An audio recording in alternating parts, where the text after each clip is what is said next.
you, Pak Asep. Good afternoon, ladies and gentlemen. Salam sejahtera untuk kita semua. Thank you very much to SMERU Institute and to ANU for inviting me to share experience in this workshop. Well, pretty much Pak Arif have highlighted some of the aspects of doing research and the challenges of doing research in university, and I'm going to tell the story about private university. And first of all, of course, as you can see from the picture that Pak Arif mentioned before, the number of research from private university is not even captured in your graph, ya Pak. It's not even mentioned in the graph. So that tells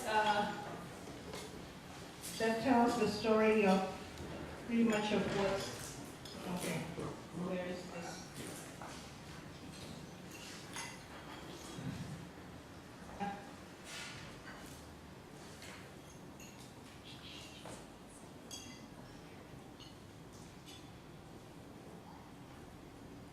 Hilang ada.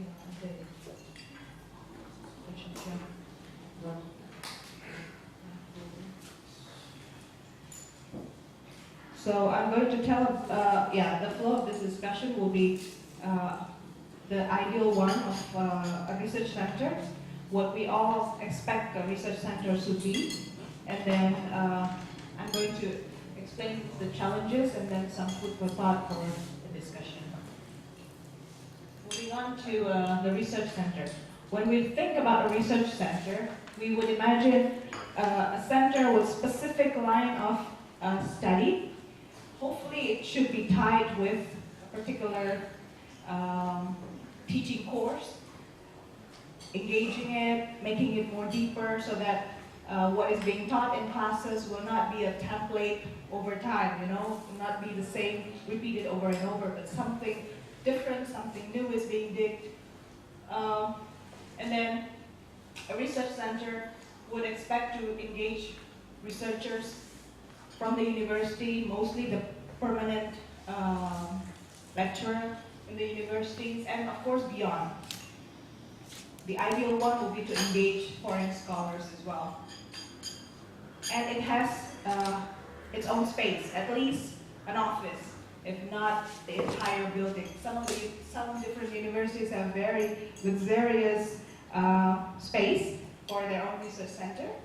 And then the most important thing is that a research center is expected to be productive in publishing products, international peer-reviewed journals, books, and things like that. Active in holding events, sponsoring research.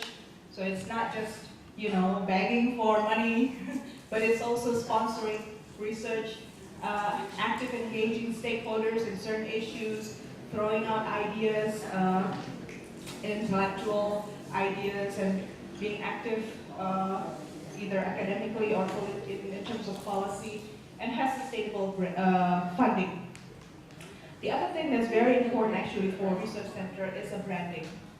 A very strong brand that if you cooperate or if you work for this research institute, then you would have a leverage, certain leverage. Either you can reach out to a very particular group of people, you can reach out to a big number of scholars or communities. So this effect of impacts, maybe you don't mention it, but it's actually something that people look into when they try to cooperate with a research center. So they don't just randomly select a research center, they would see the impact over the long run or short run, and how it will engage a large number of people. Some donors actually prefer to engage public universities because they can engage a large number of students. As a description, Paramadina University is a tiny university. We only have, our student body is only about 2,200 students. And if you compare that with University of Indonesia, for instance, which is 10 times as much, you can imagine that's one of the reasons why University of Indonesia is much more attractive to fund, because the impact is expected to be much larger. Now, if you are thinking about research center, perhaps these are the some of the examples of research center you can think of, and you can see they have very excellent places. This is a place that's very big in the University of Indonesia, right? Pusat Studi Jepang. Our university, Paramadina University, also has several research centers, but I have to admit that many of them are dormant, dormant, or just brand new and not fully recognized by outside audience, like Paramadina Islamic Management Institute. How many of you have ever heard about it? Paramadina Public Policy Institute, probably heard about that because they're a bit more active lately. And then Pusat Studi Wanita, just new for us, just brand new, just last year is being funded. And then Pusat Studi Islam and Kenegaraan, Lead Institute. Now some of these institutes or research centers is very much tied to certain individuals. Like Lead Institute, it was led by Dinna, and it was all blooming under his leadership. You know, Dinna now becomes the mayor of Bogor, and pretty much that institute is gone, you know, dormant, as I said. And then some other research institute, like Paramadina Islamic Management Institute, it comprised of young, very promising scholars in Islamic business finance. Paramadina University is the pioneer in opening graduate school in Islamic business finance. But because they're brand new and these are new recruited lecturers, they don't have sufficient networking. So whenever they try to approach people, you need some backup all the time to make sure that they are known, that people are confident enough to invest in them, those things and that. So many things you have to invest in them. You have to collaborate with them before they can win some program. And even if they win it, it's only a small amount of money because it's not known to the public just yet. And there's no big figure, like mention some big names, you know, there. So that's just a little description about what's going on in the private university in general. If you want to look closer to a private university relies on two sources of income. The traditional one and the non-traditional one. Most of the time we have to focus on this, tuition. So we have to gather more students. But in the case of Paramadina University, we cannot, and most, you know that in Indonesia, there are more private universities actually than public universities. But many of the private universities rely a lot on mass-based recruitment.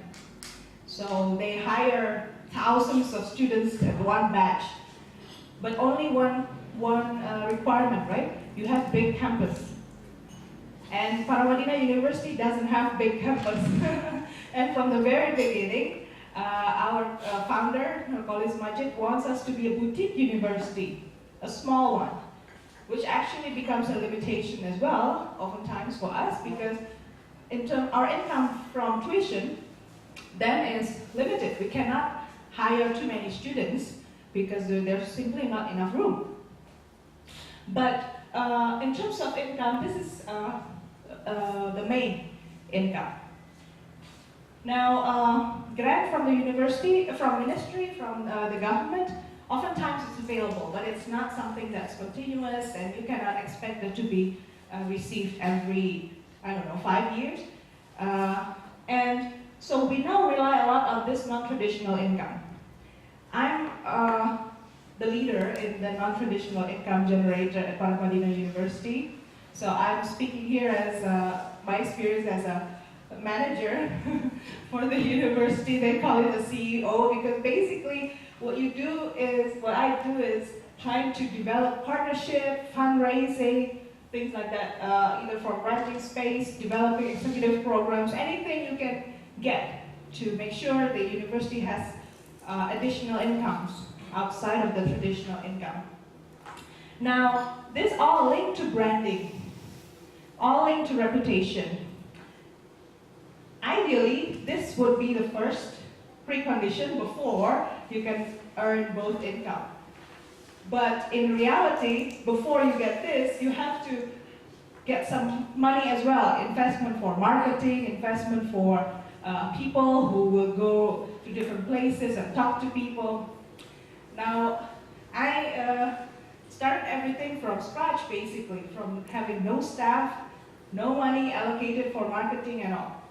So imagine doing that, and what you can do is that it's individual people. You select individual people who can become a motor of brand for the university. You select people who are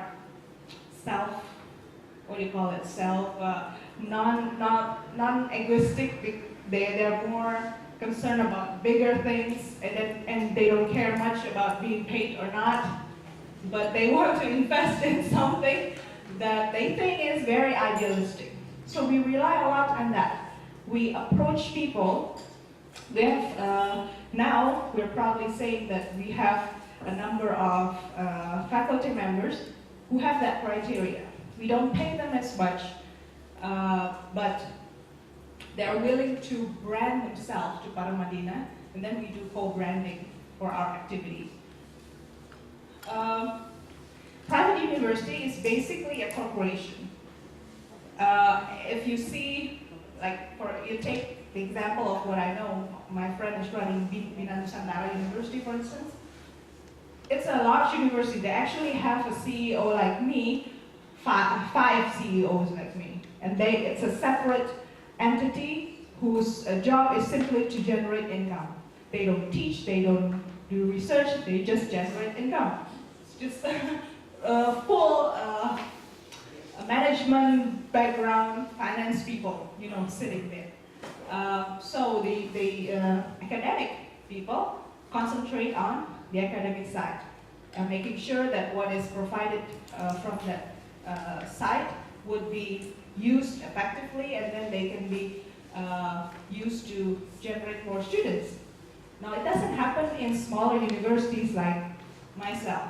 Bina Nusantara is much more frank in saying that they're a corporation, but Paramadina is a foundation.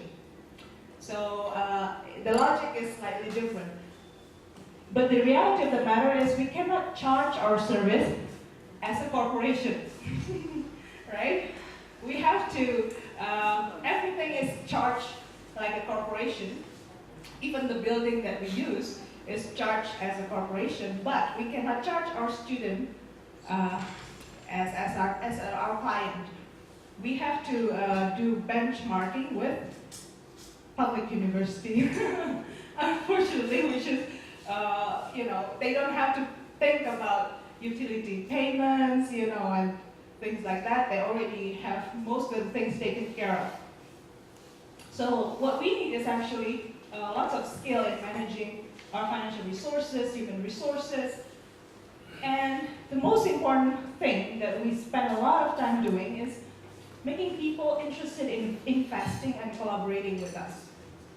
Those selfless people who feel that education is very important, those people we are always constantly looking for.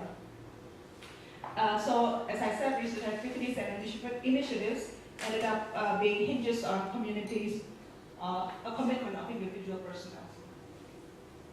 Now,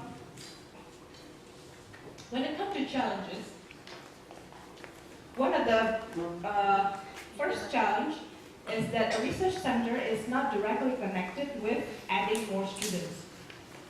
So students, especially when they go to private universities, what they care most is not how many books we have produced, but whether we have facilities that are fancy. fancy looking facilities, how many computers we have, whether the library looks very nice and looking very big, and whether all the equipments are online and things like that. But you know, as academics, that's not the whole story, right? But as a manager, you have to think then to spare money for those things as well as for research. And then the second thing, a research center requires a lot of energy and investment, but the reward for the university and the co-founders is limited. And this has something to do with the number of permanent lecturers. The number of permanent lecturers in the private university is much less than in public university. Like in the graduate school of Paramadina, on the paper, we have 6 full-time permanent lecturers, all PhDs, but in reality, because we cannot pay full-time PhDs for 6 people, I mean, to be honest, how much PhD now want to be paid, you know, for sitting just in one place and not doing anything else. The consultancy work is very lucrative, it's much more attractive. So at the end of the day, we have to be satisfied just hiring them part-time. Just hiring them part-time. Now, since they are hired part-time, we cannot really impose responsibilities and duties for them, right? And so the cycle, you know, is becoming not good because the university cannot invest a lot. Then we cannot expect too much from the lecturers as well. Okay. Now we can get money from the government. Well, some of you already mentioned. The process of getting funding from the government is very cumbersome, and the amount of money we get is small anyway. So most of the time, what we ended up using is donor agencies. So we rely a lot again on individuals who already has a brand with certain areas of science or with certain donor. From them, we generate activities which can be much larger, and then we can hire more students, more faculty members, because if we use the money from the government, there's so many limitations, and there's not enough money to spread, you know, for everyone. And what we want is that we can hire more researchers, and that way, in the longer run, we can keep nurturing those researchers. So I'd like to highlight again conducting research is not just only about time to do research, diligence as well, but commitment as full-time faculty is key. And then I think Pak Arif also mentioned earlier that individual-based versus institutional-based research. What we are looking, ideally, is institutional-based research, but it's very cumbersome, very long. So, and there's not enough people to handle all the requirements, so we do individual-based research. And then we try to create a ripple effect from that. Incentive, monetary and non-monetary, publication and future collaboration. But the thing about a private university, as mentioned, in Indonesia, we cannot even afford buying our own JSTOR or Taylor or Francis and things like that. We checked the price, it's $70,000 US per year for a whole bundle of journals that cannot be split, because we are only social science based, liberal arts university basically. But if you want to buy JSTOR, you have to buy the entire things for the plantation, for the physics and things like that, which is not useful at all. So our food for thought is that university, in the long run, is a very good investment, and you can reach many more students in Indonesia through private universities, actually. And many of private universities stop trying and just become a teaching center using templates, because it is exhausting to try to conduct research among the faculty members. So the first thing I would suggest is that we help development of think tank within the university by using co-branding. So if you trust us, then must be a good thing, right? For instance, Paramadina with ANU. ANU is known and people believe in the brand of ANU, so it helps us put us in the map of brand. And then we can boost a reputation of regional and international level cooperation by co-organizing events and doing certified training or some kind of that. Because I can guarantee actually, for many private universities, we have very good lecturers and PhDs, but it's just too costly for us to, promote them. So there are gems hidden in the private universities. The other thing is that to include our researcher as editor or peer-reviewed international journals. Usually, most of the time, this is not considered. You only use public university faculty members. In Paramadina, we have very productive researchers like Jayadi Hanan, Burhanuddin Muhtadi, Rudi Iskandar, many PhDs, variety of fields that you can actually tap. Private universities, in the long run, we cannot engage in basic science. That's also another challenge. Our direction may be slightly different from most public universities. We cannot sell our university if we have to compete with public university. We have to sell something different. And that's by creating professional schools, professional graduate schools, for instance. So we need to develop research that are more applied. Now, not that many grants from the government is looking for applied research. They want something that's really already in line with their, what they call, cabang-cabang ilmu, yeah? The branch of science. It has to be on that. You cannot be a little bit eclectic using several approaches at the same time. And then last, some contract based. It's really, well, what Pak Jamal mentioned earlier, that in Malaysia, they have a different branch for consultancy versus research institute, right? We don't have that as yet, but we do need to give incentive to the faculty members who are not recruited on full-time basis. But we want them to stay with us, and in the long run, they can be part of us. But we need time to make sure we generate enough income first before we can pay them full-time on permanent basis. So that's the part that we need your help. So that's a little bit food of thought. Thank you very much for the opportunity.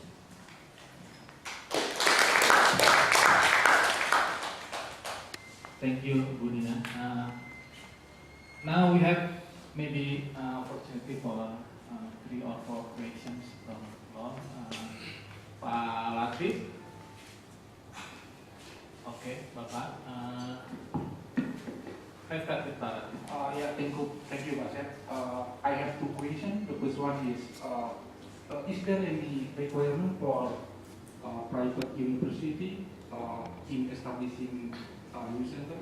I mean, like Budina explained before that sometimes research center at least experience of Paramadina up and down.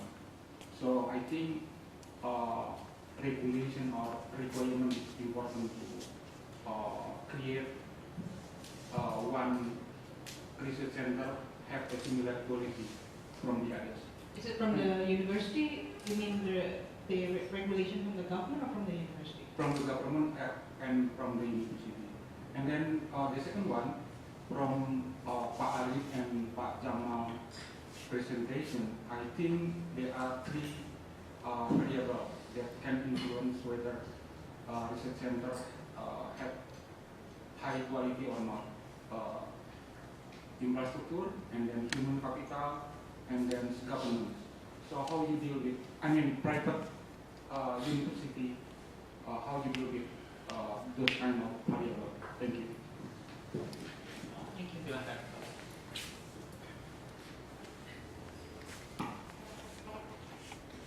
Thank you, Budy. I'm Asrul.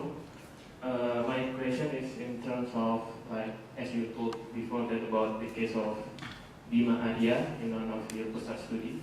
So you did this, the type on certain individual.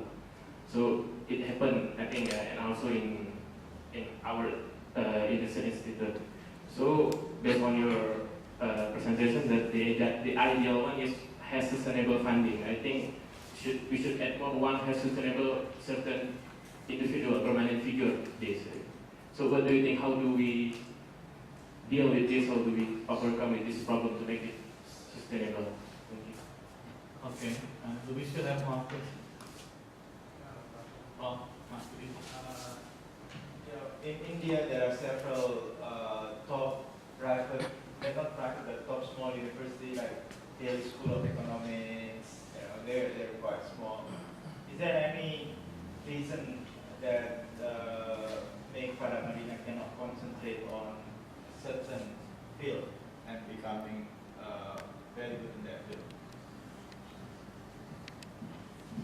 What do you mean on a certain field? Just one? Yeah, for example, Paramadina School of Social Science, Paramadina University of Social Science. So, you're just focusing on one study, like mathematics, engineering.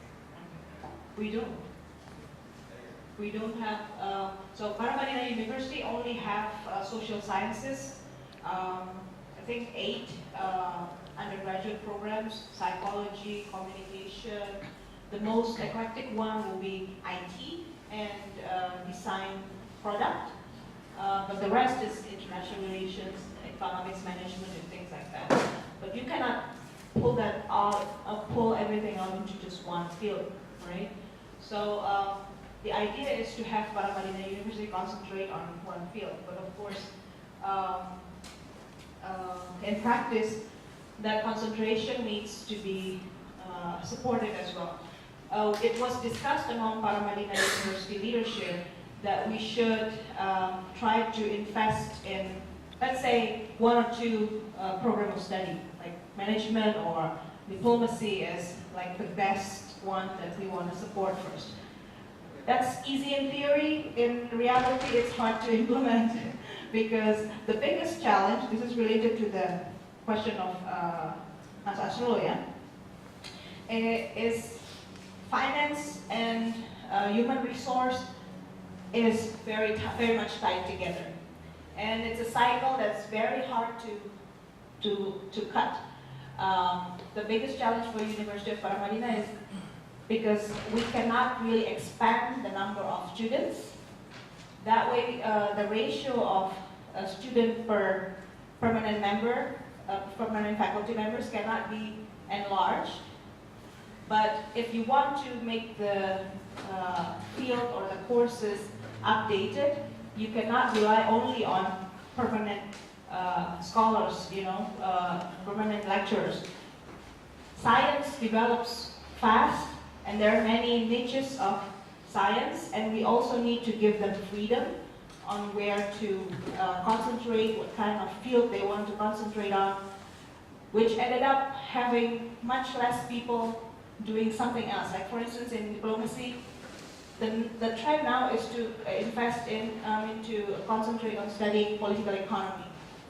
Now the consequence of that is that we don't have enough people studying defense. And but we cannot push the political economy people to study defense, right? Because it's not within their interest. But we cannot afford either to hire permanent staff on defense. So that's management issues rather than academic issues. And then in terms of sustainable figure. Now, oftentimes, and this is related to the quality assurance from the first question. There is a requirement from the government for research institute, research center within the university to have a certain standard, and the university is also applying one. So we cannot actually build a research center within our university unless it's already proven for at least 2-3 years that it generates funding. But the thing is, funding is not, you cannot guarantee that fully over time. Politics change, and what we are dealing with is social science. So if the trend change from donors and stuff, things change. And then we cannot, the thing is as well, ideally when someone is building a research center, then they start hiring more people that they can rely on to save the system. So it doesn't rely on that one person. But as I said, because back again to the incentive that they cannot provide to these people to stay, then they can just go work somewhere else, being consultant somewhere. So it becomes more like a stepping stone rather than a place to stay. So people start there as a startup, they become famous, and then they move somewhere else. Well, we cannot control that as well, right? And they earn much better outside as well. So that's, if you know the recipe, how to generate income and make sure it's channeled there, it's much appreciated. And the thing as well, if in public university you have problems that money is directed through the office of the president of the university, and then the money cannot be getting out, we don't have much of that problem in the private university because we can bargain directly with the president of the university. The hierarchy is much smaller and relationship is much more personal. But it's the source of income itself that's not big. And we don't have a variety of enough input for the money. That's the problem. So not enough money to distribute in the first place. I think I answer all. Thank you.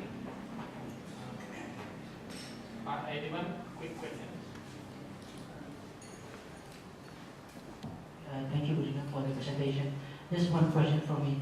A research center is a place to embrace knowledge, to improve knowledge. My question is, how do you increase or improve the knowledge or the research activities there if the member of the faculty is only 6%? I mean, in my experience in Singapore, usually they have the fellowship program like for 3 months or 1 month, and after that they can that person goes and another person comes with a totally different kind of knowledge which can reach their center. Thank you. That is one of the reasons why we don't, we create different kinds of setup for people to teach. We lessen the teaching requirements, give them more freedom to do something outside, and then they will register those output with us. So we have many, what do you call it, adjunct professors, you know, dosen luar biasa, and that helps us a lot in boosting the activities. It's, after all, the accreditation process relies a lot on the score on teaching, right? Score on teaching is important, and then after that, research, and then after that, pengabdian masyarakat. But the part on research, we can still, well, I don't like to use the word manipulate, but we can at least use our own research and then register it as a university activity, where the money is actually generated by that individual, and the university has very little contribution in that research, but at least we can still count that as part of the outcome of the output of the university. Okay, thank you, Budina. Our time is up. Thank you for your very enlightening presentation and discussion. Please join me to give a big thank you. Now let's move to the second speaker. question. It's Pak Mokhamad Mahdum from LPDP. He'll explain what LPDP is in his presentation, but he'll talk about LPDP scholarship and research grants, the opportunities and the processes to obtain them. So maybe this is the answer to all of our questions during these 2 days. So we are looking forward to your presentation. Thank you, Pak. Assalamualaikum warahmatullahi wabarakatuh. Selamat sejahtera kita semuanya. Because I have lived Australia more than 7 years, so I will talk in Indonesian. Pak Budy dan Pak Asep, terima kasih for the invitation, Bapak-bapak semuanya, berkenan untuk mendengarkan apa yang kita sharing. If you have seen Spider-Man, I always mention that LPDP is like Spider-Man. Giving a hope. Giving a hope. Jadi sekarang ini Bapak-bapak kalau yang punya anak itu mohon hanya fokus menyekolahkan anaknya sebaik mungkin di level S1. S2, we will guarantee lah, as long as you can fulfill our requirement, S2, S3 akan di tangan. Semakin banyak peminat, semakin ada data dari kami untuk minta dana ke pemerintah.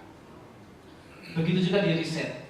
Semakin banyak proposal yang masuk, akan semakin banyak data dari kami untuk minta dana ke pemerintah. Sedikit saya kasih gambar biar kesannya Indonesia Australia begitu. Saya kasih nanti LPDP.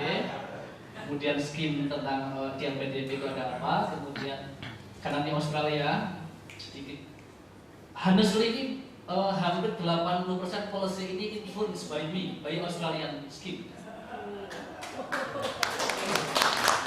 Kemudian dari report, kemudian opportunity apa yang bisa sinergi terutama untuk Indonesia dan Australia. Sebelum saya ke sini, kalau bicara LPDP itu harus menyebut 2 orang nama. Yang pertama Budy, yang kedua adalah Pak Agus. Ada fakta tahun 2010 itu APBN bagus, harga minyak bagus. Akibatnya apa? 20% APBN untuk pendidikan naik. Logikanya kan harus habis. Budy bilang harusnya ada, nggak seperti itu. Sebagian 20%-nya harus dicadangkan untuk dana abadi. Karena faktanya juga, fakta kedua, tahun itu pemerintah bagus, tapi dari Dikbud dikomplain terus karena beasiswa sering telat. Nah, harus ada sebuah lembaga yang mengelola dana yang beasiswa biar nggak telat, disebut BLU. 2 fakta. Fakta ketiga, ada kasus-kasus bencana alam, Aceh, Manado, anak-anak sekolah susah. Gimana nih biar ada lembaga yang siap sedia? Akhirnya dianggarkanlah tahun 2010 itu 1 triliun. Bayangkan 20% dari dana APBN sekitar 1.500 waktu itu kan besar banget. Cuma 1 triliun. Budy mundur, belum selesai. Pak Agus menggantikan. Lihat ada catatan di nota APBN. Beliau langsung baca ini yang teringat langsung pertama. Kebetulan saya dipanggil ke ruangan. Ada juga terus dipanggil sama McKinsey waktu itu sama Beliau Wibowo sama salah satu dari McKinsey. Beliau cerita ini Pak. Sorry, ini gap ini. Kita kan bagus iya. Nah sekarang bisa nggak pemerintah fokus di sini? Sehingga PR pertama, kami yang semula hanya berpikir bagaimana membuat uang yang 1 triliun tadi bagus, waktu itu udah tambah, jumlahnya udah lebih. Karena kami dari Kementerian Keuangan berpikirnya uang ini kita putar, hasilnya untuk pendidikan. Pak Agus manggilkan ke ruangan ada 3 orang, buat Mas, eselon 1 yang lain diminta pulang. Kalau ada yang rapat Pak Sekjen, Pak Irjen silahkan. Ini biar anak-anak bahasanya sama saya. Dia bilang gini, semua pekerjaan eselon 1 saya delegasikan, kecuali 1, SDM. Jangan pernah berpikir lembaga lain yang didirikan ini hanya untuk mengelola dana. Tapi masa depan Indonesia depend on this institution. Kamu harus persiapkan lembaga ini adalah sebagai pencetak pemimpin Indonesia ke depan. Datanglah ke Sampurna Foundation, datanglah ke OSED, datanglah ke Fulbright, datanglah ke Karya Salam Bapak, lu sebut semua. Kalau kamu nggak punya kontak, bilang saya. Akhirnya kami roadshow untuk bikin formula ini, best game. Maju, Pak Nuh datang. Ini kayaknya kita harus kerja sama berdua. Pak Nuh minta tambahan. Pak bagus idenya, gimana kalau riset kita masukkan? Memang harus diakui ide riset dari Pak No. Akhirnya lembaga ini berdiri, fokusnya ada 3, nanti di belakang ada. Oke, jadi clear, lembaga ini ada di Kementerian Keuangan, yang menentukan policy itu 3 menteri, Menteri Keuangan, Menteri Pendidikan. Tadi Pak Nur bilang Menteri Agama diajak dong, diajak akhirnya.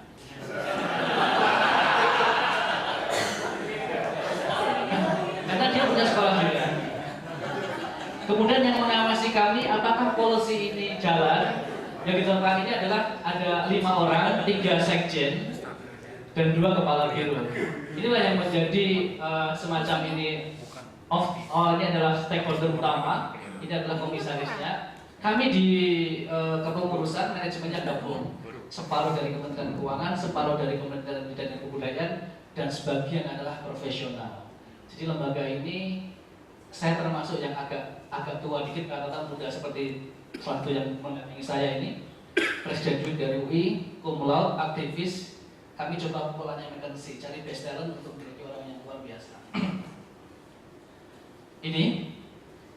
Ini data tahun lalu, uang kita baru sedikit Pak, 15,6 triliun. Sudah bisa memberikan 1.600. Kalau kekuatan kita, jika pemerintah tidak menambah dana itu paling 3.000 orang. Cuman kapasitas kami baru sedikit, hanya sekitar 40-50 orang, nggak sanggup. Maka kami akan tumbuh gradual. Mimpi kami sih ke depan 10.000, 20.000. Biar Indonesia itu, kami ingin ke depan orang sekolah itu adalah pilihan. Kalau sekarang kan harus sekolah biar pekerjaan bagus, ke depan enggak gitu. Kita punya partner lebih dari 130 universities dan 20 negara lebih. Tiap hari itu tamunya kalau enggak rektor, diplomat. Dan yang paling agresif adalah Amerika. Ketika Robert Beck datang, kami diundang, saya ketemu langsung salaman. Bahkan begitu saya bilang, Pak, ada 8 anak LPDP yang muka Amerika belum dapat sekolah. Paginya langsung dikasih recommendation. Luar biasa, memang mereka butuh mahasiswa. Itu alasannya. Visi ini clear. Lembaga kita ini adalah lembaganya endowment fund tentu. Makanya takut juga itu. Ada Pak gitu, takut juga. Saya direktur investasi yang bertanggung jawab mengelola dana 15 dari berada di tim kami. Ini maka kami berharap ini menjadi sebuah muara. Makanya kami sedang merancang sebuah legacy ke depan. Begini loh cara mengatur sebuah dana abadi. Ini sebuah challenge. Kemudian bukan hanya dana abadi, meskipun brandingnya LPDP itu mungkin akan berubah ke depan. Di evolusi kami sudah siapkan roadmap-nya. Ini adalah menyiapkan leader Indonesia ke depan. Nah, kuncinya di sini ada inovasi. Makanya bukan sekedar leader. Sehingga kalau kita bicara LPDP ini, clear di misinya itu adalah ada scholarship, ada research fund. Ini scholarship adalah untuk menyiapkan leader, research itu untuk ke arah sini. Kemudian kita dana nggak ini yang masalahnya Bu Dinna ya, kita jawab. Sustain harus kita. Kemudian yang terakhir adalah punya CSR sedikit lah. Kalau ada bencana yang lain nggak bisa menangani, LPDP akan datang. Ini program kita hanya listed saja, investasi, scholar, research fund, dan ini. Nah kita bisa satu-satu sedikit aja. Beasiswa kita tuh basically ada 4. Saya tidak akan cerita panjang, sedikit aja introduction namanya. Yang pertama adalah beasiswa pendidikan Indonesia, beasiswa reguler kita, yang tadi 1.600 orang. Yang kedua yang baru kita launching, namanya Presidential Scholarship, kalau itu langsung di bawah kendali Pak Presiden, sehingga kami terpaksa merevisi banyak hal. Yang ketiga untuk putra-putra terbaik, mungkin karena sering diplomat kemana-mana, nggak sempat sekolah, IP-nya bagus, IP-nya kurang tapi prestasi bagus, bisa ke kita. Skemnya bisa berubah. Juara lari internasional boleh. Atau sebaliknya daerah tertentu, 3T, kita ada spesifik kriteria. Yang keempat, bagaimana yang ongoing, teman-teman sudah sekolah, sudah terlanjur, wah nggak tahu LPDP, belum lahir, sayang banget, ya kita bantu, boleh tesis dan disertasi. Ini kira-kira klasifnya. Ini sudah clear bahwa LPDP ini bukan untuk Kemenkeu, bukan untuk PNS. Ini untuk seluruh rakyat Indonesia dari 3 sektor. Karena mimpi kita adalah ke depan akan mencetak orang yang paham 3 sektor. Maka di program kami nanti akan dilatih agar seorang award di LPDP itu pernah magang di pemerintah, pernah magang di swasta, pernah magang di NGO, sehingga memiliki holistik pemikiran. Ini kemudian siapa yang bisa eligible untuk beasiswa reguler kita? Saya agak panjang waktu dibit ke menteri ikut skemnya ADS karena saya merasa paling beruntung, Pak. Saya lulus ADS itu daftar IELTS-nya 5. Dapat kursus 9 bulan. Nah, saya bikin skema seperti itu. Pak, ini banyak orang pintar. Saya merasa pintar dulu. Orang kampung, Pak, nggak bisa bahasa Inggris, Pak. Wah, saya debat tapi bisa. Nggak bisa, Mas. Capek nanti kalian. Waduh. Coba cari kerja dia aja. Tahun ini, please. Akhirnya lama. Walaupun saya sedih banget. Ini setujui. Oke lah, sekarang cari yang udah jadi. Yang sudah diterima. Kalau atau IP bahasa Inggris kali 50. Jadi mohon maaf kalau yang punya bahasa Inggris untuk luar negeri, saya bisa luar negeri ya, dalam negeri nggak usah dulu. Kalau dalam negeri TOEFL-nya 500 institusional. Kalau luar negeri harus seperti ini.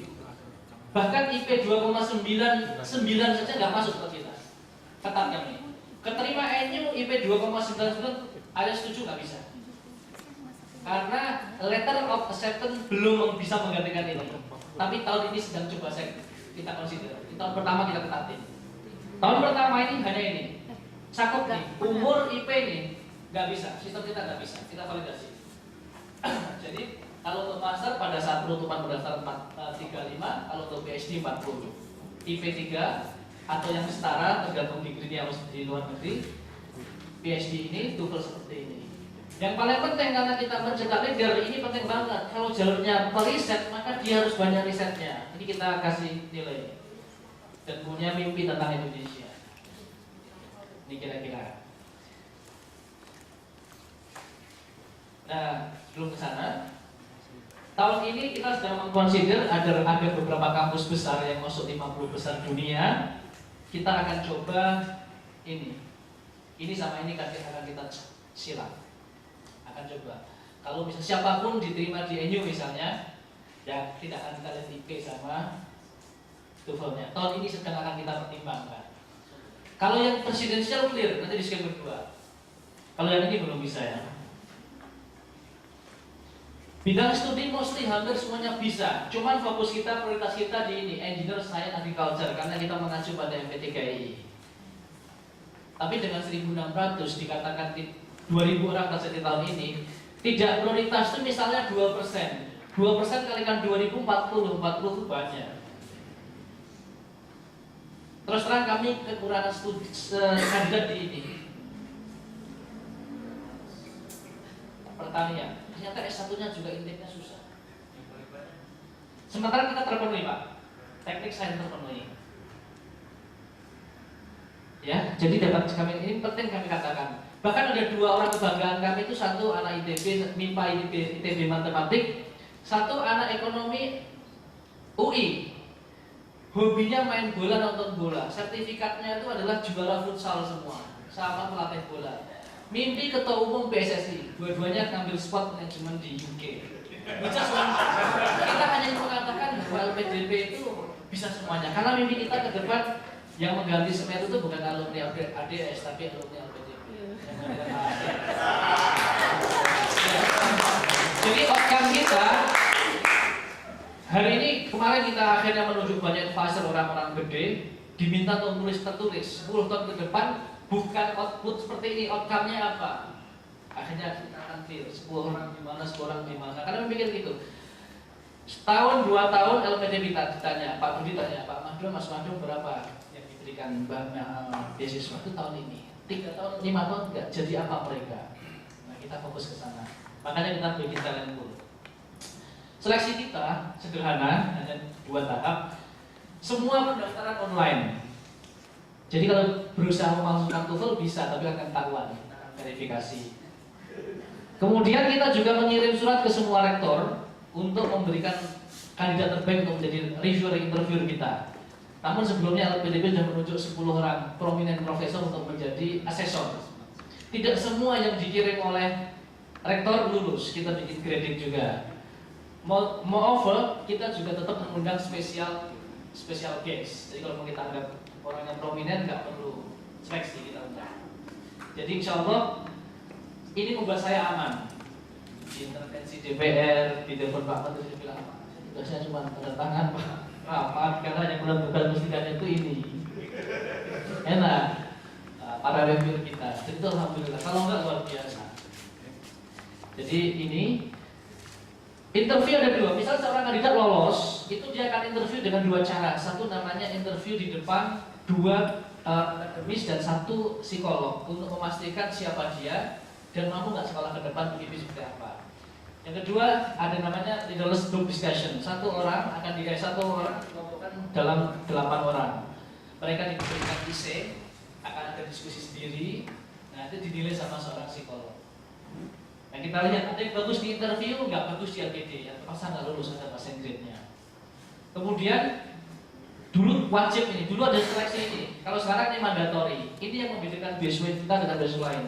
Idenya akhirnya saya curi di sini. Karena pre-departure nggak boleh menyiapkan TOEFL, padahal menurut saya itu penting. Akhirnya kita curi di sini, kita bikin leadership training. Inilah untuk brainwash kembali tentang Indonesia. Kita bikin values tentang Indonesia. Misalnya lolos di sini, kemarin kejadian nih, lolos di sini semua. Begitu kita masuk camp seminggu, nggak mau nyanyi Indonesia Raya. Misalnya ini, itu nggak sesuai dengan values kita. Nggak mau hormat bendera, misal. Tentu maknanya siswa beda-beda, tapi kami punya kriteria sendiri. Ada yang ketahuan, masuk TOEFL ada. Ketika orang capek itu ngomongnya ngelantur kan. Sebenarnya TOEFL saya nggak valid tuh, ketahuan di sini.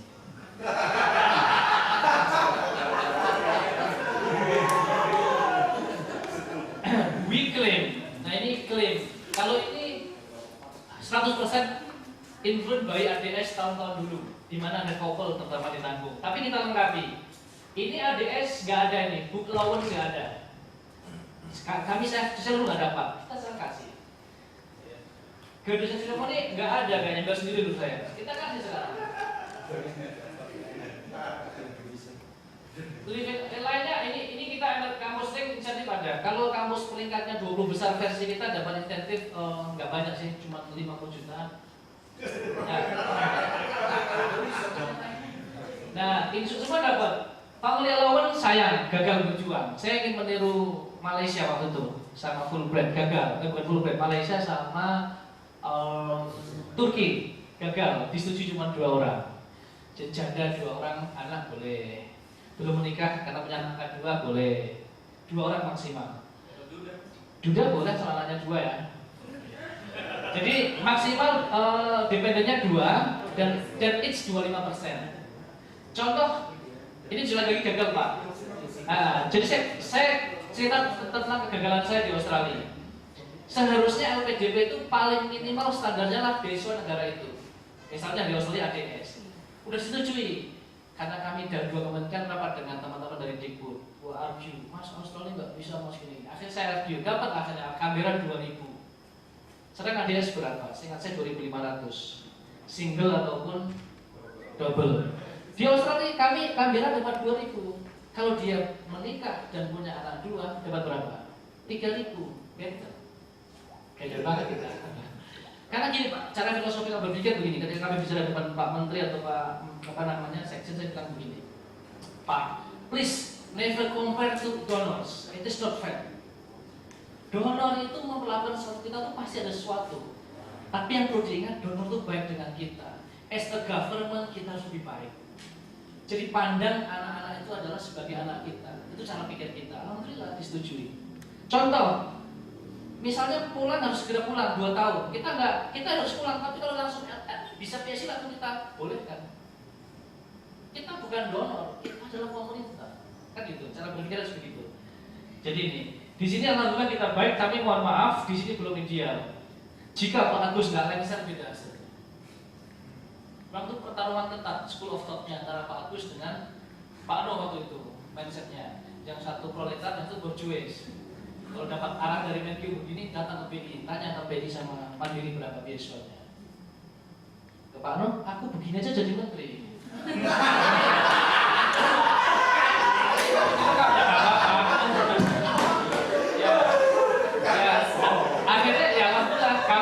sebagai anak muda yang dapat 2 guru yang luar biasa ya.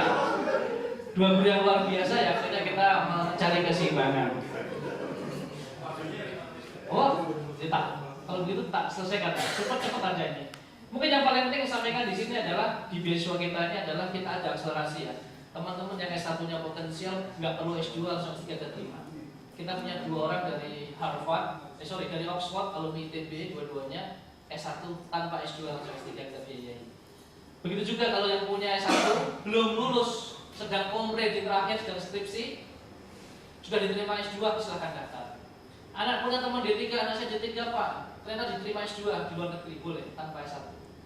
Intinya LPDP itu ingin membuat orang-orang yang potensial outstanding nggak terhambat. Itu cara kami berpikir. Beasiswa presidensial ini the most, saya pikir hanya 50 besar dan syaratnya cukup ketat, IP 3,5, IELTS 7. Bedanya di situ. Kalau ini bedanya kalau dokter dapat insentif 100 juta selain yang lain. Ini riset mungkin yang agak menarik dikit. Teman-teman boleh karena 5 menit cepat aja. Riset kita ada 2. Kalau bayangan riset LPDP itu 1. Yang ada dijual di Carrefour itu ke depan harapan kita adalah produk LPDP dan University. Maka kita sebut riset yang sifatnya komersil. Kalau ada tiba-tiba ada pesan konflik di Ambon, konflik di Aceh, sistem yang dipakai atau tata kelola yang bagus di Paramadina mungkin perlu diperbaiki macam-macam. Itu hasil riset implementatif dari LPDP, boleh. Bedanya apa? Kalau di sini maksimal 2 miliar per tahun, kalau di sini hanya 500 juta per tahun. Ini maksimal risetnya hanya 2 tahun sehingga 1 miliar. Ini maksimal 3 tahun sehingga maksimal 6 miliar. Itu bedanya. Semuanya online. Saya pikir, ini fokusnya mungkin. Aduh, mana tadi? Ini aja lah. Ini nggak perlu. Ini aja sedikit karena sebagai alumni ini biar saya yang dikit nggak mau kenapa nih. Ini. Kita 108 di Australia, 7 juta master, 30 doktor, BNU baru 14, Pak Budy perlu kerja keras. Kita yang daftar tahun lalu karena baru buka bulan Maret 20.000 orang yang diterima cuma 1.500. Kita lihat tidak perlu per hari ini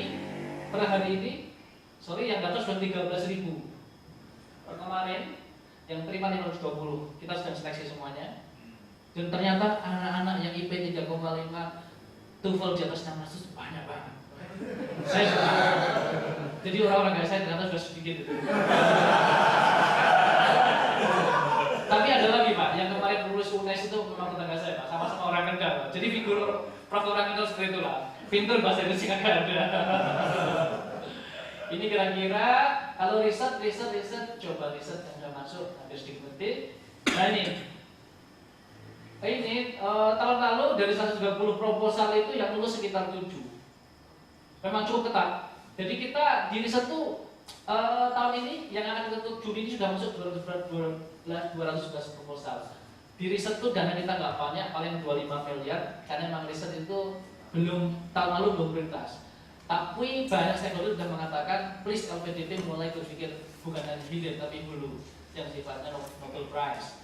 Sehingga sudah ada yang berharap LPDP bukan hanya fokus di scholarship tapi juga di funding, riset funding. Sehingga kami sedang inisiatif dengan NSF. Minggu lalu saya kebetulan ke Washington untuk bicara itu. Jadi memang brandingnya ke depan 2 Pak yang besar. Riset funding sama scholarship. Mungkin itu. Nah terakhir belum ternyata. Terakhirnya penting. Karena saya lupa Pak Budy tadi. Ini yang saya katakan partner dengan kampus-kampus di luar negeri, bukan sekedar terima mahasiswa tapi ini Pak. Kami ingin LPDP menjadi anchor untuk edukasi di Indonesia, termasuk meningkatkan leverage kampus. Biasanya kami tawarkan double degree, sandwich, visiting professor, macam-macam. Sehingga orang-orang bingung. Mereka baru tahu bahwa LPDP itu cara berpikirnya begitu anak-anak muda di kita itu. Bukan sekedar kami kirim mahasiswa, bisa ada ini semuanya. Alhamdulillah responnya bagus-bagus. Terima kasih Pak. Terima kasih Pak Mahdum, bukan hanya sangat menarik, tapi juga sangat berguna tentunya untuk kita semua. Dan kelihatannya betul Pak, mungkin nanti pimpinan SMERU yang akan datang itu akan lulusan LPDP. Karena sekarang sudah ada 3 staff kami yang menerima beasiswa LPDP, 1 sudah berangkat ke Australia, 2 lagi, 1 ke Amerika, 1 ke Inggris. 2 bulan ke depan sudah berangkat. Oke, kita buka untuk tanya jawab. Kelihatannya yang muda-muda ini yang tertarik. Anyone? Saya Rizky dari Apindo. Kita pernah ketemu Pak Kang waktu di kantor dulu. Iya, presentasi di Trubus. Saya mau nanya yang saya dengar kalau salah waktu dulu itu tahun lalu itu dibilangnya kan kalau misalkan sudah lulus atau apa, LPDP akan membantukan untuk mencarikan tempat buat orang ini buat riset atau kayak gimana gitu. Sekarang gimana gitu lanjutan tentang scam ini udah ada?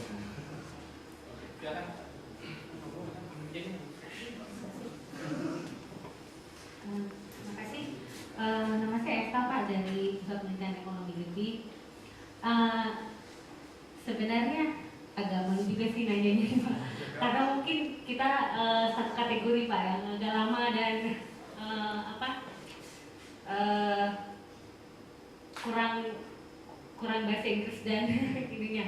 Nah, tadi kan salah satu persyaratan yang cukup rigid ya di sini adalah IPK ya Pak untuk PhD. Jadi kalau misalnya kayak batas usia atau kemampuan bahasa asing itu kan sesuatu yang bisa kita catch up gitu. Kalau misalnya kita tes TOEFL, oh kita kurang, kita masih bisa kejar. Atau misalnya usia untuk PhD batasnya 40, kita masih punya waktu kayak kita umurnya mungkin masih ini. Tapi kalau IPK itu kan sesuatu yang rigid ya Pak ya. Dan terus terang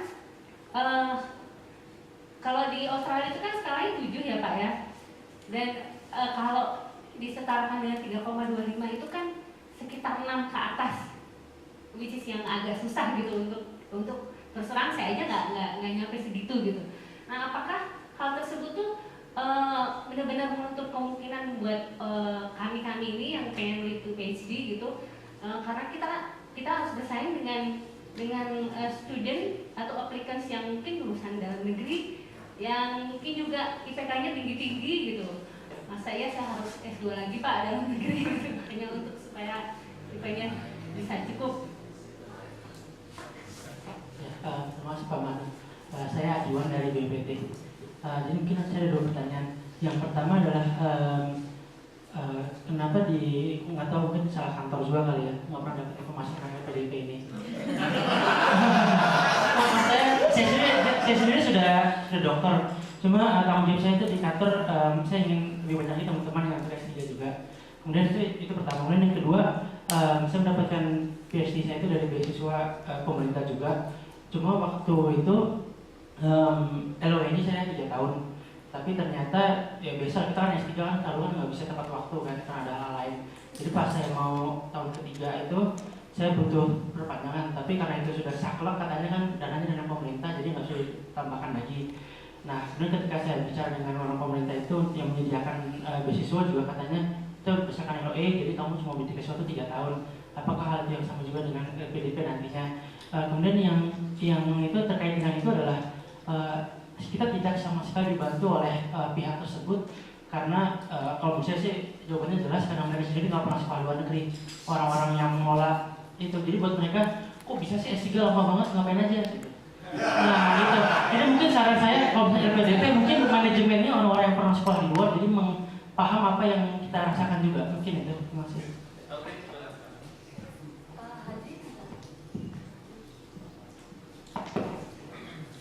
Selamat siang Pak, saya Audrey dari CSIS. Tanya singkat, satu untuk aplikasi beasiswa ini apakah dibutuhkan rekomendasi khusus? Berapa banyak dan tipe rekomendasi apa yang akan membantu kita mendapatkan ini? Kedua, untuk penerimaan di sekolah-sekolah di luar negeri tidak terbatas di Australia, di Amerika Serikat dan di Inggris, mungkin di Jepang juga. Apakah dengan pemerintah bisa membantu akses kita diterima juga jika memang kita mencukupi atau dibantu lah Pak istilahnya? Ketiga, ini praktikal sekali, datanya kapan? Apakah ini rolling aplikasi? Apakah memang ada set deadline gitu?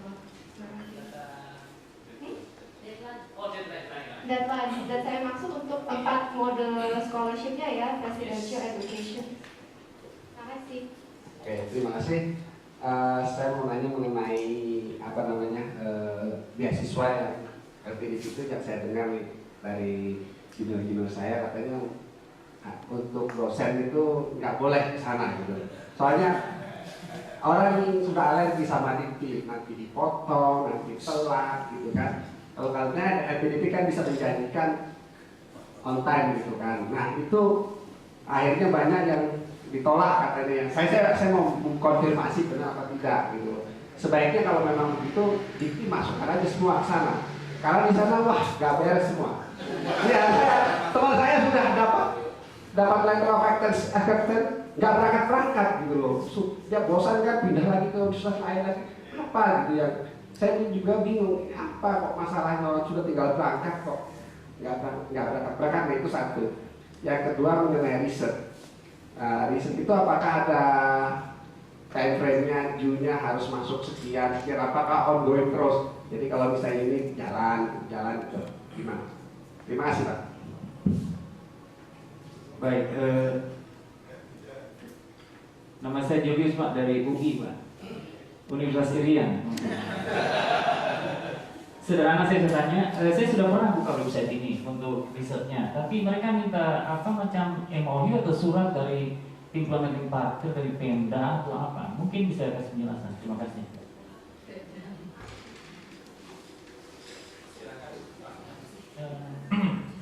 Baik ya. Pertanyaan pertama itu kalau sudah lulus bagaimana riset? Jadi memang tadi kami sampaikan, makasih nih Mas. Kita ini kan bukan hanya sekedar pemberian beasiswa. Kebetulan tadi malam seharusnya kami rapat dengan para Pak Sekjen sebelum ke Menteri Keuangan temannya Pak menginstruksikan, tolong konsep talent pool-nya LPDP seperti apa, nanti saya akan usul video. Yang kami konsepkan adalah sekali orang masuk sebagai alumni LPDP, sebagai penerima beasiswa LPDP, penerima riset, data dia tidak akan hilang. Kita punya database, sehingga singkat cerita kita akan ada namanya itu program penataan alumni, malah talent pool sesuai dengan bidang masing-masing. Tentu akan ada riset, akan ada training, karena ada macam-macam. Termasuk kita mungkin melakukan job. Berapa kampus dan berapa perusahaan sudah MOU dengan kita menjadi off-taker LPDP. Kalau riset untuk riset strategis yang nggak mungkin didanai pihak lain, akan kita berikan langsung penugasan sifat strategi. Misalnya riset tentang kayak kemarin Gunung Padang, mungkin kita akan risetkan. Jadi don't worry, nanti begitu ini selesai, Pak Menteri akan roadshow ke 3 pihak, ke para menteri juga, karena kami menginginkan para menteri itu aware, sehingga urusan LPDP bisa magang, misalnya 3 bulan, termagang di swasta 3 bulan, magang di sosial 3 bulan, baru kita sebarkan kemana sesuai. Karena ada 3, mereka yang fresh graduate 40% hari ini, mereka sudah bekerja kemudian off, mereka yang sudah permanent staff kan treatmentnya beda-beda. Nah, LPDP di bidang pola ini. Bahasa sederhananya Pak Asep atau Pak Budy suatu jadi menteri, pengen butuh staf ahli itu tanyalah LPDP. Salah satu. Jadi gitu. Mimpi kita ke depan itu adalah pool data tentang ekspertis Indonesia ke depan. Kalau ada anak kita mau nanya, Pak anak saya itu bagusnya ngambil jurusan apa, kita bukain. Inilah yang bisa dulu Pak. Kita punya petanya. Sekarang kita mau bikin ini. Maka Anda harus mau sekolah hukum, bidangnya ini. Kalau mau teknik, mau fokus di mana? Kalau mau dilihat ini tekniknya. Mimpi kita seperti itu, sehingga ada ukuran yang jelas. 2, dengan segala hormat, setiap policy ada yang dirugikan. Jadi IPK, umur, bahasa itu pada tahun ini belum ada kompromi. Cuma untuk skema presidensial kita buka. Siap IP-nya berapapun, bahasa Inggrisnya berapapun, asal dapat letter of acceptance unconditional dari 50 besar kampus itu boleh. Itu yang skema presidensial. Tapi kalau yang skema reguler sementara belum. Tapi usulan sudah banyak. Kenapa enggak yang reguler untuk 50 besar juga dibuka? Mungkin akan kita buka. Sebenarnya dulu arahan dari pimpinan gitu, Pak, gini aja, LPDP semua yang dapat loa nggak perlu bahasa Inggris. Cuma kami yang berargu. Enggak Pak, karena ada beberapa kampus yang melakukan loa itu meskipun kampus bagus. Itu kadang-kadang kode juga tricky. Nah, perlu kita seleksi lagi. Nah, menulis 5 ya. Tes 3, Mas, BPT, berarti dengan orang sangat serius, Mas. Kalau dengan rajin juga milis, beasiswa itu insya Allah LPDP ada. Karena memang kita pendekatannya kemarin banyak serangan udara. Mulai tahun ini aja kita mulai pakai konvensional, mengirim surat. Kalau dulu benar-benar pakai kartu. Bahkan yang mendesain website kita alumni Latro, anak Australia juga. inkain, setengah inkain. Dia adalah dulu marketing yang agensi yang bertanggung jawab pada boostingnya BlackBerry sama Lenovo. Bagus dia konsepnya, kita pakai. Buktinya tanpa apa-apa yang daftar juga lumayan. Itu belum pakai goro-goro. Tahun ini kita udah mau iklan, apalagi Net TV juga satu teman kita, advisor kita, mungkin kita akan masuk ke media secepatnya. Jadi bahasa sederhananya kita kalau belum kuat sanggahnya itu diam-diam dulu lah gitu. Ya Mbak Dina. Alhamdulillah kita setujui untuk sementara ini S3 bisa 4 tahun di kita. Jadi kalau diterima S3 4 tahun boleh. Standar kita memang loanya itu mengatakan berapa. Tapi kalau di atas 4 tahun kita belum terima. Master 2 tahun. Double degree boleh. Mau di luar negeri double degree-nya, misalnya join antara NU dengan defense, sepanjang 2 tahun boleh masternya. Double degree ITB sama mana misalnya di luar negeri boleh. Separuh Indonesia. Sandwich juga boleh. Asal dari awal tuh daftarnya itu. Jangan setelah di ITB itu tahun kedua maju ke LPDP, Pak, saya mau pindah double degree, mohon maaf Pak, kita penganggarannya susah. Dari tesis, rekomendasi siapapun, tapi level rekomendasi akan menentukan saat wawancara kok. Itu sangat kualitatif, Pak. Kualitatif. Daftar tentu LPDP yang daftar LPDP 2, ini juga sering salah dipahami. Tidak harus diterima kampus dulu. Boleh belum terima kampus, silahkan daftar. LPDP akan membantu. Biasanya kita invite teman-teman dari university untuk datang. Bahkan bagian dari MOU ini biasanya saya minta untuk review letter of intention.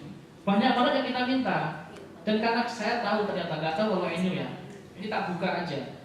University itu biasanya punya biaya untuk agensi sekitar 10%. Saya bilang Pak tolong tuh di waive aja. Kami nggak pakai agen. Mending 10%-nya itu diskon untuk kami. Kalau enggak kita bikin program. Tadi seperti Pak Budy, mimpi kita ke depan itu kalau pemerintah nggak bisa menganggarkan, tapi dengan jaringan kita bisa. Kita bikin short course di sana, kita bikin postdoc di sana. Tapi didanai kampus itu hasil efisiensi biaya kita. UCL itu menawarkan 25% off untuk PhD Pak. Pertama saya bangga sebagai direktur investasi. Wah senang banget saya diskon nih karena saya adil gitu. Begitu saya pulang, aduh ini ada kawan terbaik kita ini saya nggak bisa kirim postdoc. Karena nggak boleh polisinya, belum ada. Nah saya kan tak balik aja. Or, oke Pak, mungkin 20% nggak kita ambil. Bapak bisa nggak kita kasih postdoc saja? Sehingga kita bisa bikin. Jadi namanya itu adalah kearifan kita atau kreativitas kita. Oke, deadline beasiswa kita buka sepanjang tahun, seleksi hanya 4 kali. Maret, Juni, September, sama Desember. Kayak Juni ini peminat banyak, akhirnya kita buka 2 kali periode. Sekarang yang lolos administrasi aja periode ini di atas 1000. Itu artinya orang-orang yang sudah punya IP di atas 3,25 untuk PhD, 3 ke atas, TOEFL-nya di atas 550. Tapi kekuatan kita kan baru 3.000 per orang. Tahun ini kita hanya anggarkan 2.000. Nah saya sebenarnya ada. Pengelolaan kita ini per tahun dapat sekitar 1,2 triliun yang siap dipakai. Kami hanya menghabiskan sekitar 500 sampai 600 dana masih sisa. Sehingga saya selalu katakan in some extent ya, itu dana is not issue, budget is not issue. Jadi memang baik kontras dengan teman-teman. Gaya banget. Gaya. Yang ngomong bisa gaya Pak. Dosen ya.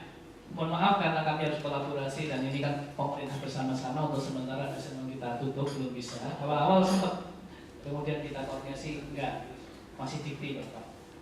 Tapi calon dosen akan diberikan ke kita. Tahun ini dia dosen UI sepanjang belum punya NIDN boleh daftar ke kita. Tapi kalau sudah punya mohon maaf ke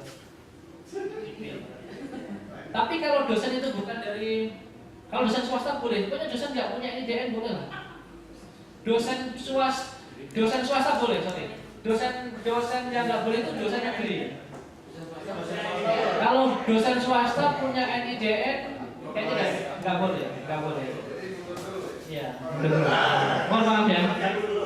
Tapi yang layak kita senang ya ini, calon dosen sekarang sudah mulai boleh. Jadi kalau yang adik-adik teman-teman punya calon apa, mitra betul Pak.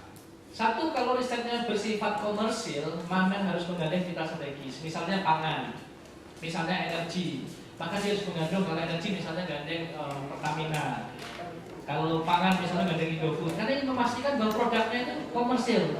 pantas gitu. Saya terus terang sangat senang itu teman-teman yang luar biasa proposal nggak usah di bawah 35an tuh inovatif banget produk misalnya ini optimis Indonesia ke depan. Terus kalau yang kedua yang bersifat implementatif itu yang penting ada komitmen dari lembaga itu untuk melaksanakan yang kita tulis yang hasil rekomendasinya. Jangan sampai udah bikin riset kajian untuk misalnya tentang tata kelola nggak diterapkan misalnya. Mungkin itu yang kita sadar. Partnernya Bapak Pusat yang mana dulu? Yang komersial, sepanjang sebagian besar kepemilikannya orang Indonesia, private boleh. Tapi kalau nggak boleh itu kalau 51% milik warga asing, itu tidak boleh. Jadi private boleh. Kalau untuk riset kita 2 periode saja Pak. Periode 1 Januari sampai Maret. Sekarang 2 sampai Juni ini. Iya, karena memang kita sedang riset tahap belajar nih. Kalau beasiswa insya Allah sudah knowledge produknya, knowledge prosesnya sudah 90%. Kalau risetnya harus bantuan bapak semua nanti. Tadi yang bertanya tentang beasiswa satu Pak yang rumah bagusnya yang terlibat di LPDP yang luar negeri. Mimpi kami ke depan itu yang menjalankan LPDP adalah alumni LPDP. Dan kita akan bikin semacam yayasan alumni juga. Sehingga semuanya itu kan dikendalikan oleh LPDP, orang-orang yang pernah berpengalaman. Baik, terima kasih Bapak. Ini menarik sekali, tentu masih banyak pertanyaan. Sayangnya waktu kita sudah habis, jadi kita berikan close. Harapan kita tentu LPDP ini akan sustainable terus ke depannya. Biarpun ganti presiden, programnya jalan. Baik, kita masuk ke acara terakhir dari workshop 2 hari kita, yaitu acara penutupan. Itu saya serahkan ke Mas Budy kembali. Terima kasih Pak Asep. Jadi kita akhirnya sampai di session terakhir. Menarik ya. So, what is the future plan of these activities? There are several. Number one is, I think by the end, Robert is not here, but by the end of this year, we will announce again the recent grant, which is like here, like previous year, we will fund a joint research between Australian and Indonesian academics. The main reason for that is actually so then there has been transformation of knowledge between Australian academic and Indonesian academic. Not that I thought that they are better, but it could also be the Australians learn from Indonesia and so on. And this is also aimed to develop a network between you guys and our scientists in Australia. And second is that we aim to have the same thing like this again, maybe around June. And we will have again a call for papers, with the same formula. But there has been a thinking to accept more depending on the quality of the paper. So the reason that we accept 3 is actually not that only because of the space, but particularly because the selection committee think that these are the papers that if the author worked very hard, then it could be published. Although that's probably not published in Q1, Q2, but there are potential to be published. So that will be number 1 criteria. So we are not going to receive more because more people apply, but because we think that this is a minimum standard in which if we provide 1 more round of input and the author is willing to respond, then there is a possibility, but just possibility. So that's why it is important for you guys that already have an opportunity to communicate with us, communicate with your discussion, and so on, and tell us what happened with your paper. Because if we already doing this until 2016 and there is no output bit worrying whether we are going to continue this activity. Yeah. Although we kind of tricky, one is this process, and the other one is the research gap. So the research gap, hopefully, because it is joined between Australia and Indonesia, there will be some output over there. And so, we play safe. Basically, we invest into activity.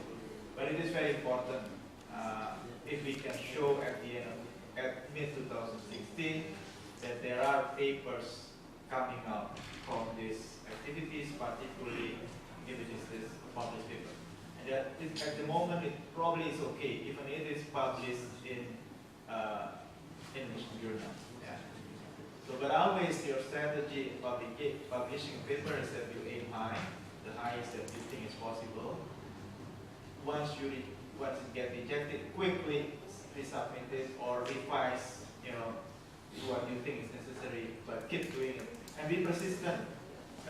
One paper, keep working on it, be persistent until you get published, basically. And this process typically could happen to be more than 2 years. That is okay. Yeah. So the most important thing is, like Asep said, that be persistent in your paper. So the fact that you got so many comments and even rejected, don't give up. Revise it. That is probably at this stage, you would like to do. Because if you go to a new subject, you probably have to go to the same process. You're not deep enough, you're not innovative enough, and so on. So once you go for working on one subject and you got published, then you start knowing the trick of publishing. And then later on, if you are already a senior as Asep, you can say, okay, I will give up on this paper and go to the other paper. But at your level, I think, not that I'm more senior than you are, but I think you need to be very persistent. That is the number one key to be able to publish, being persistent, keep revising, until you understand, this is the level that I need. Although the other thing that I would like to discuss with Peter and Asep is probably we need to create, a kind of place where we actually reporting to each other. Maybe a kind of Facebook group, so whoever already involved in this activity could be a member.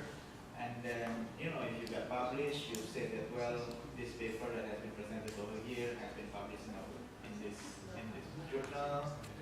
And so, and we, in that case, probably we share some of the presentation that has been conducted.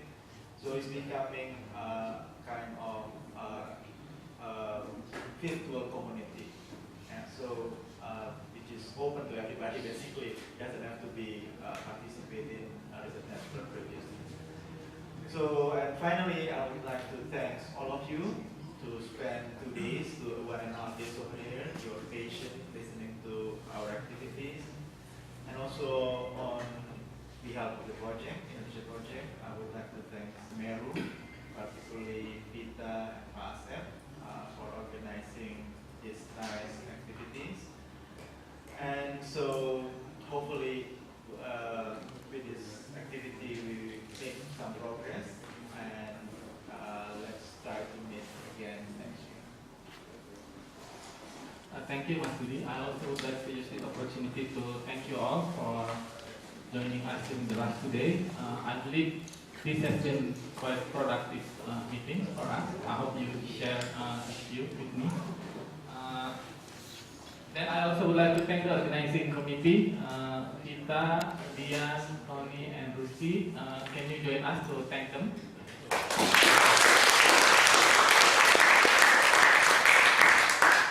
Terakhir, kita akan menutup acara ini dengan lunch bersama. Saya kira ini sangat penting ya, karena perjalanan pulang kelihatannya sangat macet, jadi perlu lokal yang cukup. Kemudian untuk ibu dan bapak yang belum check out, mohon check out dulu sebelum lunch supaya kita tidak kena penalti. Sekian dari saya. Terima kasih. Wassalamualaikum warahmatullahi wabarakatuh.